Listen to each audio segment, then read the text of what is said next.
When was the last time you updated or reviewed your lease agreement? Hopefully it's been at least in the last few years. If not, it's time to do that. And I want to share with you our top 5 lease agreement clauses that come into play and are very, very important as we deal with residents. I think you'll find this stuff interesting. So we're going to jump around through 5 different aspects. And the first one I want to talk about, and hopefully you can see this on the screen, first one I want to talk about is what do you do when a tenant doesn't sign a lease renewal? Okay, so their lease expires, they don't sign a lease renewal, but nor do they turn in a notice to vacate. Now in most states, legally what that means is they flip onto a month-to-month term.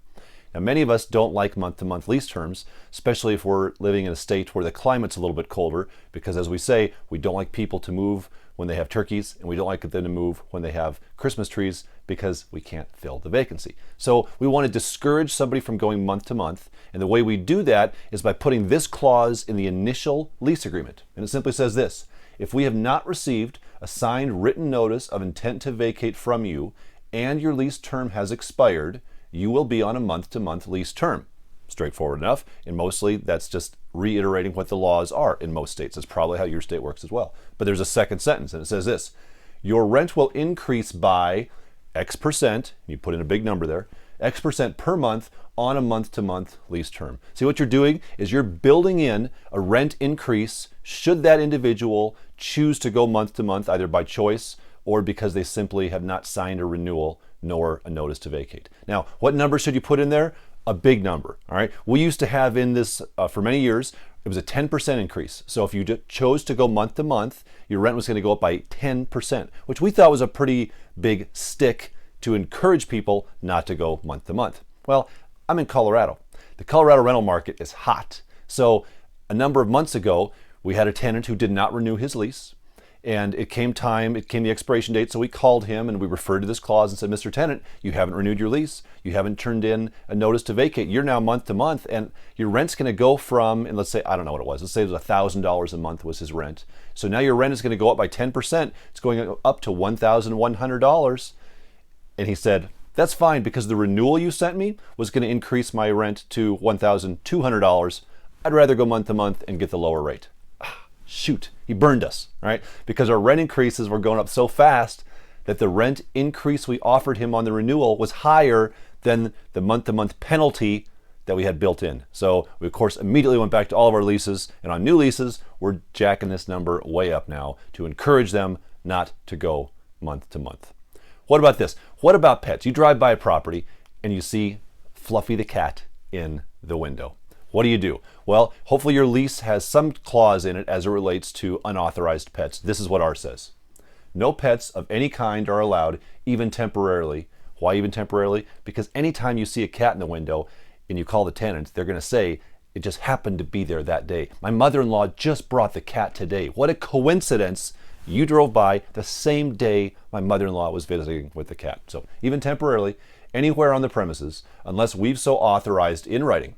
If we discover a pet on the property, you will pay us, put in whatever you want there, X number of dollars per day until the pet is removed, plus an inspection fee of X number of dollars. So we've got 2 financial penalties against the tenant built into this. Number 1, and I like the idea of doing a per day charge to the tenant while the pet's in place. Because if you call them and say, hey, you've got that pet there, and if you just had a pet penalty, for example, say you charge them $50, you'd say, okay, well, I'll get rid of the pet next Tuesday.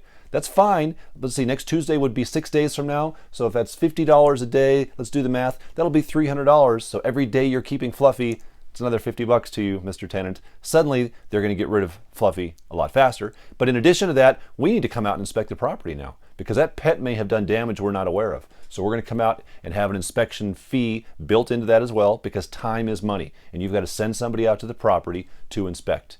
And it's amazing how quickly people will get rid of the pets when it's a per day charge. Now, as a sidebar, we don't always make them get rid of the pets. We will allow them to apply to keep the pet in the property. We have a process for that. We're not going to get into that right now, but we encourage other PMs to consider that. Don't just go in and boot the pet out right away. Consider whether or not you want to allow it by bringing the pet in. Marijuana. Yeah. Now don't pause the video because it's not in your state yet. It's coming. If it's not there, it's coming. Now I'm in Colorado. Marijuana is free, just about, right? So how do we deal with that? And you need to get ahead of this in your state. So here's what our clause says. Recreational marijuana use is legal in Colorado. However, both Colorado law and federal law give us the right to prohibit it. Now, if you say, well, Mark, it's not legal in my state, that's fine. You don't need that part of the sentence, but you do need the second part of the clause, which says this. Marijuana use, possession, and or growing is prohibited on the property, and violators will be evicted. See, marijuana gets very, very tricky in the property management side of things because we don't know whether we can not allow it. Let me ask you this question. Are things legal nationally or in your state that you can disallow in your rental property? Can you disallow smoking in your rental property? Of course you can, but it's legal. Can you disallow your tenants to run a business out of their property? Of course you can, but those things are legal in the state. So you can disallow usage of any activity just about, even though it's legal. Marijuana falls under that umbrella. So just because marijuana usage becomes legal in your state, you don't have to allow it in your rental property, but as only if you have prohibited that in your lease agreement. Now don't default to, I'm good, Mark, I've got a crime-free or a drug-free addendum, so I'm good. We thought that too. The problem is most drug-free addendums say something like this.